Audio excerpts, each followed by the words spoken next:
আল্লামা সাঈদীর বিরুদ্ধে যে মামলাগুলো দিয়েছিল তার ভেতরে একটা ছিল ধর্ষণের মামলা।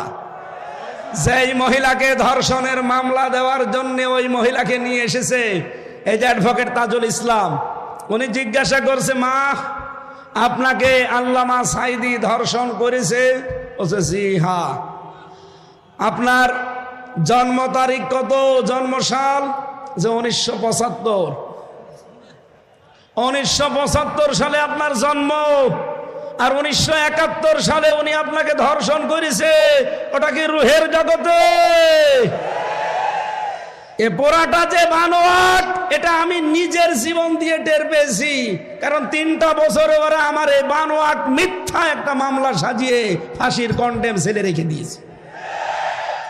3 বছর আমার জামিন দেয়নি, অথচ আগস্টের 5 তারিখের পর শুধু মামলাটা তুলতে দেরি। আদালত বলছে এ কি দেখে বিচার করব, এর ভেতরে তো কোনো মাল ম্যাটারেস নেই।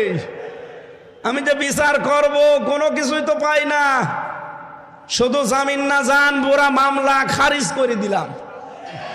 3টা বছরই আমি প্রায় অসুস্থ ছিলাম।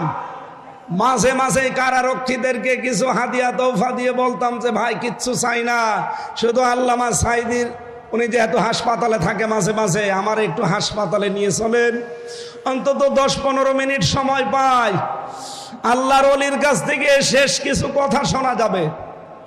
উনি আমার শেষের দিকে 10টা মিনিট উপদেশ দিয়েছিলেন, হামজা আমার হয়তো জীবনে বের হওয়া যাবে কিনা জানি না, তবে যদি বাইরে যেতে পারো, আমার 2টা কথা বেশ ভালো মনে আছে, চট্টগ্রাম আর খুলনা, এই 2টা জায়গার নাম তিনি বলেছিলেন যে এই 2 জায়গায় যদি যেতে পারো, বাংলার জনগণকে এই 2 জায়গায় জানাবে কোনদিন আমি কোরআনের কথা বলতে পিছপা হইনি, তোমারও নির্দেশ দিলাম কোনদিন পিছপা হবা না।